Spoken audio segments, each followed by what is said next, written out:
यम द्वितीया का ये पावन पर्व और हम सबका सौभाग्य है कि आज कौशाम्बी जनपद के इस प्रभासगिरी, जो सामने देख रहे हैं प्रभासगिरी, पभोसा का पहाड़ जिसे हम कहते हैं, आज उसके नीचे ये गंगा, ये जमुना जी का जो प्रवाह देख रहे हैं, जमुना जी प्रवाहित हो रही हैं।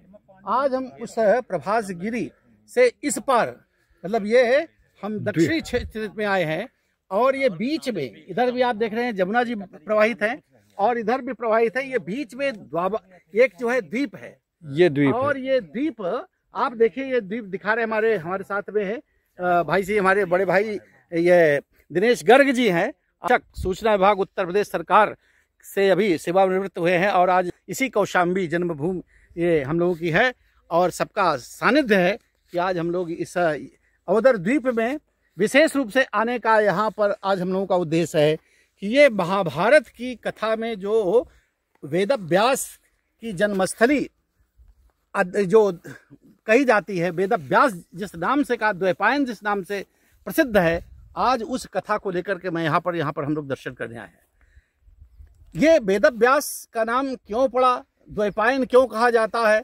आज महाभारत की कथा के अनुसार, महाभारत की कथा में हम लोग पढ़ते हैं, उपरिचर नाम के एक राजा, वेदव्यास की जन्म कथा महाभारत में आती है और वहां पर कथा यूं प्रारंभ होती है कि उपरिचर नाम का एक वसु है। वसु उसे कहते हैं जो देवताओं के तुल्य ही रहता है और देवताओं के ही वही स्वर्गवज में वास करता है। उपरिचर नाम का वो बड़ा शिकार प्रेमी राजा था। तो इंद्र ने उसको कहा कि तुम धरती पे जाओ, धर्म कार्य करो, सुख समृद्धि बनो। तो उसको ये चेदी वंश का राज्य दे दिया और कहा तुम जो है यहाँ स्थापित करो।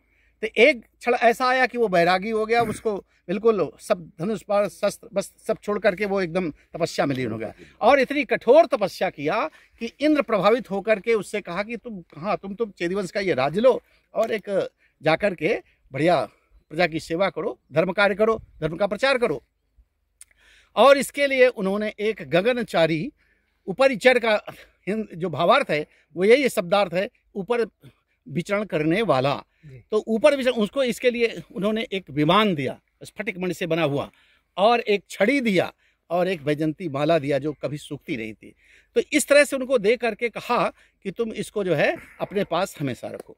उपरिचर जो है वो उस गगन से यही इसी क्षेत्र में, ये पूरा चेदीवंश का, मतलब ये जो आजकल बुंदेलखंड का जो अपना क्षेत्र है, ये सब चेदीवंश में उस समय आया करता था और ये वत्स देश की राजधानी कौशाम्बी हुआ करती थी।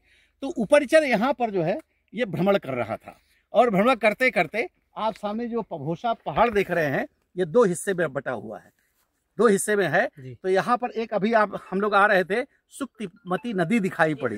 उस समय महाभारत में सुक्तिमती नदी का उल्लेख मिलता है और उसको आजकल भदनई नदी के नाम से, भन्नई नदी से देवरी की नदी, बड़ा मतलब इस नाम से लोग स्थानीय लोग कहते हैं। तो वो वास्तव में उस समय सुक्तिमती नदी के रूप में थी। तो उपरिचर ने देखा कि ये जो पर्वत है पभोसा का पहाड़, उस समय कोलाहल पर्वत के नाम से उसमें आया है महाभारत में। तो ये सचल पर्वत था और उस सुक्तिमती नदी को के मार्ग को अवरुद्ध कर रखा था। तो उपरिचर ने उसको अपने पाद प्रहार से अपना पैर उस पर मारा और वो दो हिस्से में पर्वत हो। आज अब ये दो हिस्से में पर्वत देख रहे हैं, दो हिस्से में, वो कथा उसको पूरी दर्शाती है।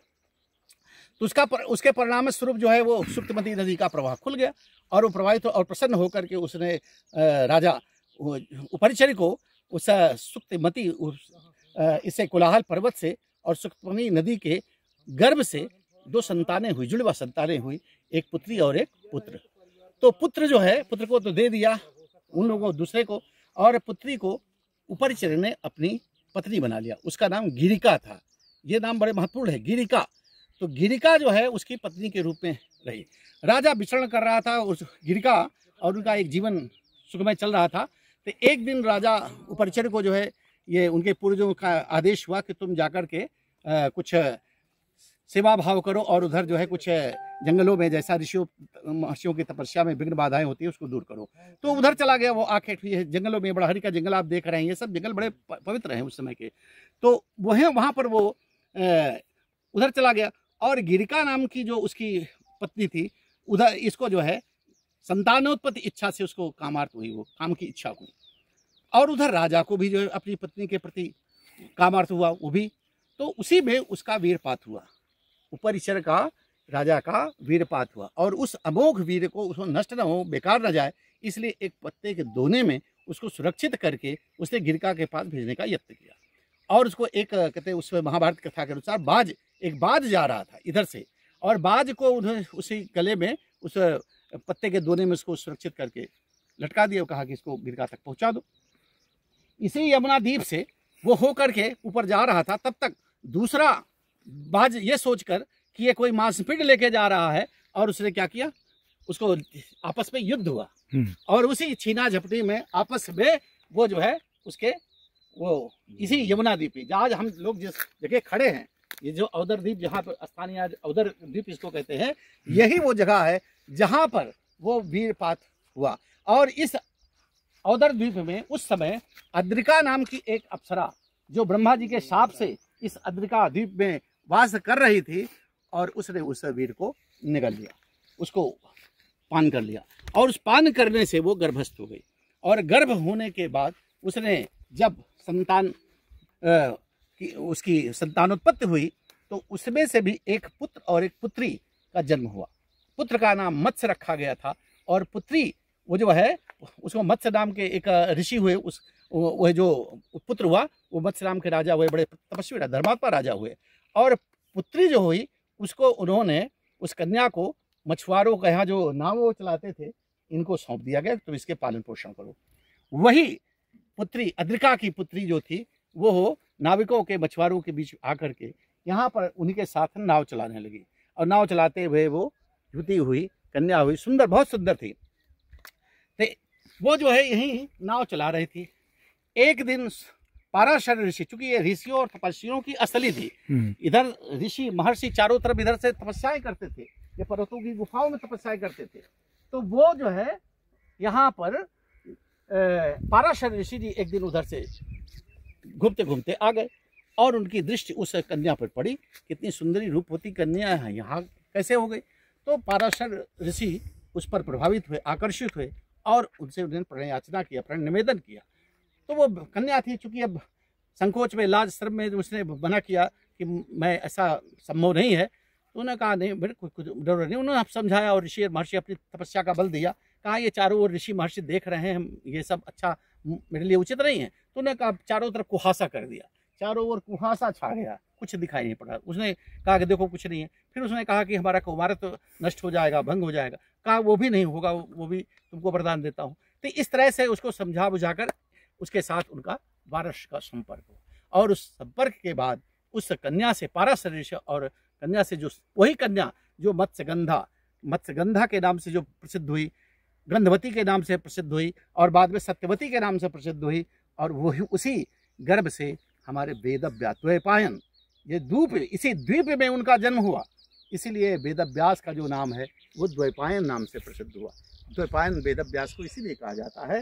ये महाभारत की कथा है, कोई ये ऐसी कथा मैं नहीं सुना रहा हूँ, बड़ी स्पष्ट है, यहाँ सारे प्रमाणों के साथ है।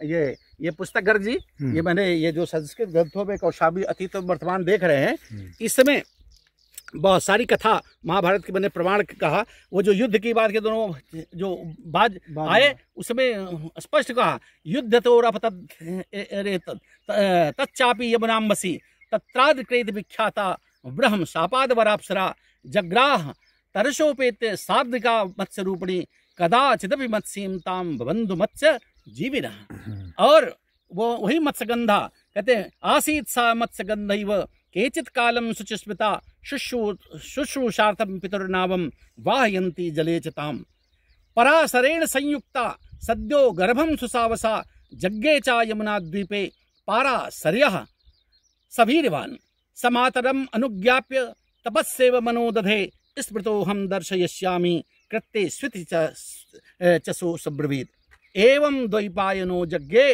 सत्यवत्याम पराशरात् न्यस्तो द्वीपे सयद बालस तस्मात् द्वैपायनः स्मृतः। यही द्वैपायन, यही द्वीप अद्रिका जो अप्सरा थी, उसके नाम पर अपभ्रंश आज हम अवधर इसको गर्जी कहते हैं। और आज हम देखिए, ये जिस स्थल पर आप देखिए, सबरी के बहर हैं, ये झड़बेली, जिसको हम आपकी भाषा में, यहाँ की भाषा में हम लोग झड़बेली बोलते हैं, यही सबरी के बेल हैं। आप देखिए कितना प्यारा, इसको नजदीक से देखिए, ये छोटा सा पौधा लेकिन इसमें बेल है। अभी जब पकेगी तो आप देखिएगा कितना, ये जंगल पूरा है, ये पूरा सबरी, ये पूरा अवधर द्वीप ही सबरी के बेल, सबसे सबरी के बेल से पूरा आच्छादित है, पूरा अवधर द्वीप। तो आज हम लोगों का सौभाग्य है बहुत कि ये इस हम लोगों की इच्छा थी कि सामने आप देखिए वो पर्वत है प्रभासगिरी, जिस पर उपरिचर के पादप, और एक बहुत महत्वपूर्ण बात तो छोड़ गया कि यही उपरिचर के 5 संतान हुए और 5 संतानों में से उसने आदेश दिया कि तुम अपने अपने नाम से नगर स्थापित करो। इन्हीं का एक पुत्र कुशाम्ब हुआ, जिसे मणिवाहन भी कहा गया महाभारत में, और उस कुशाम्ब ने अपने कौशाम्बी इस नगर की स्थापना किया। एक कुशाम्ब वो है, वाल्मीकि रामायण में भी कुशाम्ब मिलता है, वहाँ भी उल्लेख मिलता है कुशाम्बस्तु महातेजा कौशाम्बी मकरोत्पुरी, और महाभारत में भी ये कुशाम्ब उसी उपरिचर का पुत्र दिखाया गया है। तो इस तरह से हमारी कौशाम्बी बहुत पौराणिक है, और कौशाम्बी उसमें वत्सदेश की राजधानी थी, स्वर्गपुरी की तुलना में बनी हुई सोने और चांदी से बनी हुई पुती हुई नगरी थी। इस तरह का ये क्षेत्र पौराणिक, आज हम लोग अपनी जन्मभूमि, हम लोगों की जन्मभूमि है, वेद व्यास की जन्मभूमि के साथ साथ अपनी जन्मभूमि मानते हुए हम लोग कृतार्थ हैं। आज उस महापुरुष को, ऋषि को प्रणाम करते हैं। आज यम द्वितीया के दिन हम सब जो लोग यहाँ पर आए हुए हैं इस अवधर द्वीप पर, सामने प्रभासगिरी है, इन सबको हम लोग भूरिशः प्रणाम निवेदित करते हैं, और ये हमारी कौशाम्बी इसी तरह से प्रतिष्ठित आगे भी हो जाए, यही हम लोगों की शुभकामना है। प्रणाम, बहुत बहुत धन्यवाद।